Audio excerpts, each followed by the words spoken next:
Welcome to Katy Calls BS, the podcast where we cut through the noise in course creation, digital products, and business strategy. I'm Katy Miller, bringing you blunt advice, real action steps, and the occasional F-bomb because building a business is hard and the BS isn't helping. Let's get into it. Welcome back to another episode of Katy Calls BS. This week, we're talking about the season of gratitude, reflection, and giving as we head into this Thanksgiving, Christmas time.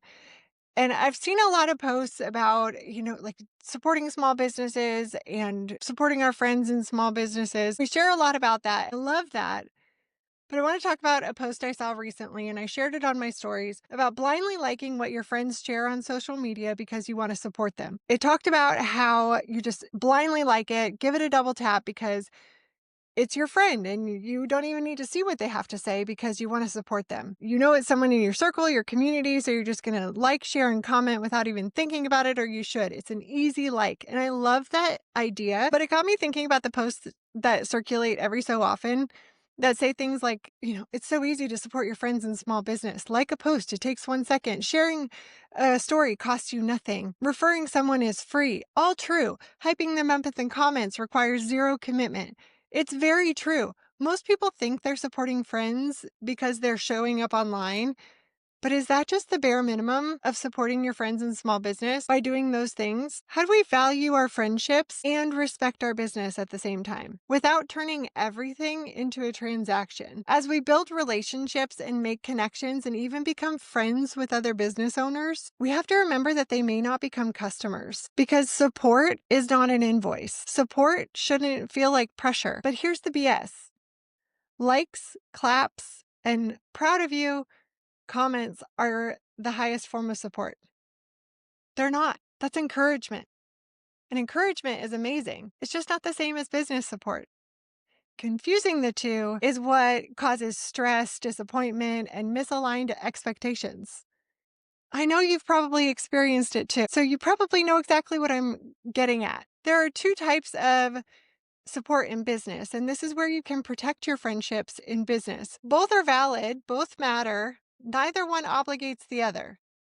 You're not owed a sale because someone is your friend. You're not a bad friend, or your friend is not a bad friend if they can't or don't buy from you. I don't invest in my friends because I expect them to buy from me. I invest because I trust their expertise. The BS is the mindset. I can take from my friends' expertise forever without seeing the value of investing in them. That's BS. We are not going to sit around and continue to ask our friends advice for free. When you know that your friend is amazing at what they do and you continue to hype them up and you continue to share and refer and like and blah, blah, blah, blah, blah, but you're continuing to ask for their advice for free and you're not paying them for that advice, you don't see the value in investing in them. That's a problem. Now, I've been on both sides of this.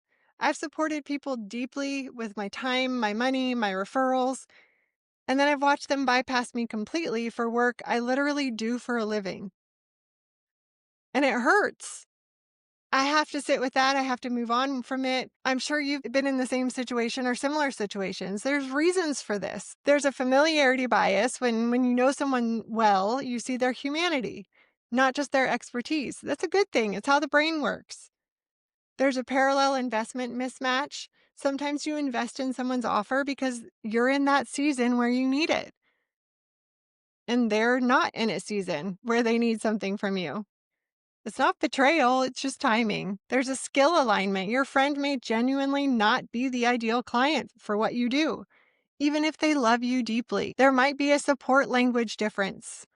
Some people support with money. Some people support with encouragement. Some support with referrals. Some support with showing up. All are legitimate. We have to remember the differences between the two types of support. We have emotional support and business support. Remember that both are valid, both matter, but neither one obligates the other. BS is not that friends don't buy from you. The BS is pretending business support and emotional support are the same thing. For me, I won't invest in anyone expecting a return.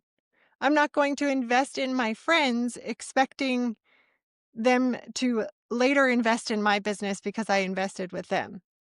But I've learned that my support, my time, my money, and my energy is a valuable resource.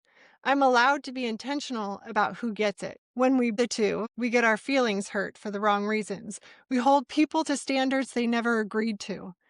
We internalize it as a criticism of our work. Friendships get strained because nobody is saying what they mean. Can we stop doing that in general? We're not focusing on who didn't buy from you or who is taking your free advice. This is about gratitude for the people who show up however they can. I'm grateful for my friendships. I'm also grateful that I'm learning to value my skills, my time, and my work. Gratitude doesn't mean abandoning your self-respect. It means seeing what relationships pour back into you and which ones don't, and adjust accordingly. In the season of gratitude, giving, and reflection that we are in right now, here is an exercise for you. Name the friends who support you emotionally, in life or in business. Name the peers who support your business. Stop expecting one to automatically be the other. Value both consciously, without comparison. Entrepreneurship is a wild ride, and we find friends, clients who become friends, and communities who have both friends and business friends. We need all of it because business friends are going to help with strategy and referrals, and keeping you sane when you want to burn it all down. Personal friends help you feel grounded and human throughout the entire process of life. You don't need every friend to be every type of support. I've invested in friends and will continue to because I respect them as humans, not because I expect them to pay me back later and invest in my business. Stop assuming who will or won't support you. I appreciate support in all forms, as should you, emotional, strategic, or financial. Don't tie your worth based on who buys from you. Build systems that don't rely on personal relationships to drive income. We are building businesses that are, yes, built on relationships. It's not your personal friendships. Your networking relationships, those are business relationships, not personal relationships.